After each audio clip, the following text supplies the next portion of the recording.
সামাজিক ন্যায় সবলীকৰণ বিভাগৰ state level caste quotation committee যিখন আছিলে সেই কমিটিখনে যোৱা কিছুদিন পূৰ্বে চন্দন বৰকাটাকি ইৰিগেশ্যন ডিপাৰ্টমেণ্টৰ জেৰি তেজপুৰ চাৰ্কুলত কৰে আৰু তেওঁৰ ঘৰ হৈছে নগাঁও পানীগাঁও কলিতাচুক থানা চামগুৰি। তেওঁ ইতিমধ্যে সামাজিক ন্যায় সবলীকৰণ বিভাগৰ ষ্টেট লেভেল কাষ্ট কোটেশ্যন কমিটিয়ে জাতিগত প্ৰমাণপত্ৰ বাতিল কৰিছে আৰু ইয়াৰ পৰা আমি মাননীয় মুখ্যমন্ত্ৰী মহোদয়ক অনুৰোধ জনাম যে অতি শীঘ্ৰে যিগৰাকী ব্যক্তিৰ জাতিগত প্ৰমাণপত্ৰ বাতিল হৈছে তেওঁক জেল হাজোলৈ প্ৰেৰণ কৰিব লাগে আৰু তেওঁক চাকৰিৰ পৰা নিলম্বন কৰিব লাগে। তেওঁ জাতিগত প্ৰমাণপত্ৰ নগাঁও জিলাৰ পৰা লৈছিলে, যে নগাঁও জিলা অনুসূচিত জাতি পৰিষদৰ পৰা জাতিগত প্ৰমাণপত্ৰ লৈছিলে আৰু যেতিয়া সামাজিক ন্যায় সবলীকৰণ বিভাগক আমি অভিযোগ দাখিল কৰিছিলোঁ CID তদন্ত ভিত্তিত ষ্টেট লেভেল কাষ্ট কোটেশ্যন কমিটিয়ে তেওঁ অনুসূচিত জাতিৰ লোক নহয় বুলি বা তেওঁ কাষ্ট ষ্টেটাছটো অনুসূচিত জাতিৰ নহয় আৰু সেইকাৰণে তেওঁ জাতিগত প্ৰমাণপত্ৰ বাতিল কৰিছে আৰু ইতিমধ্যে আমি নগাঁও জিলা উপায়ুক্ত মহোদয়ক দৃষ্টিগোচৰ কৰিছোঁ, স্মাৰক পত্ৰ প্ৰদান কৰিছোঁ, তেওঁ জাতিগত প্ৰমাণপত্ৰ বাতিল কৰিব লাগে আৰু ভাৰতীয় সংবিধান মতে যিখিনি পদক্ষেপ ল'ব লাগে যে এজন উপায়ুক্ত হিচাপে সেই উপায়ুক্ত মহোদয়ে সেই পদক্ষেপ ল'ম বুলি আমাক জ্ঞাত কৰিছে। বৰ্তমানলৈকে সামাজিক ন্যায় সবলীকৰণ বিভাগে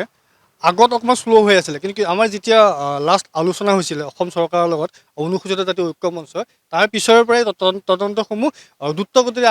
আগবাঢ়িব লৈছে। যে আগতে আমি দেখা পাইছিলোঁ একাংশ বিষয়াই এই অনুসূচিত জাতি বুলি কোৱাৰ লগে লগে অলপ এলাগি কৰি চলিছিলে, কিন্তু বৰ্তমান সেই পৰিৱেশটো নোহোৱা হৈছে আৰু আপোনালোকে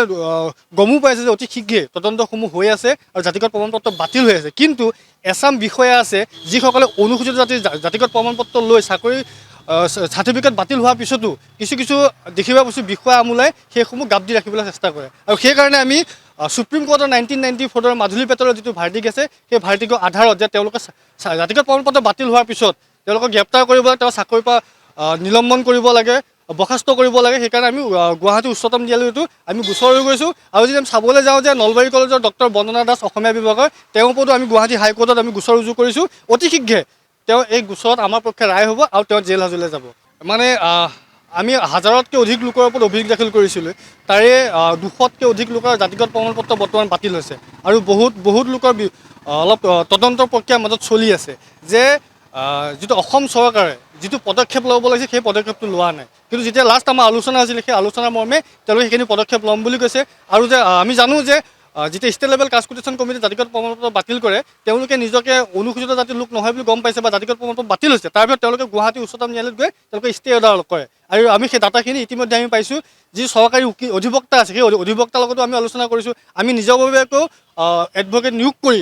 আমি গোচৰখিনি চলাই লৈছোঁ যে অতি শীঘ্ৰে যে সেইসকলৰ জাতিগত প্ৰমাণপত্ৰ বাতিল হোৱা লোকসকলৰ ওপৰত যিসকলৰ ওপৰত আমি গুৱাহাটী উচ্চতম ন্যায়ালয়ত আমি গোচৰ ৰুজু কৰিছোঁ তেওঁলোকৰ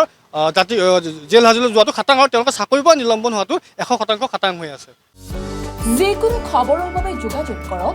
আমাৰ এই নম্বৰত 9181 307 2221।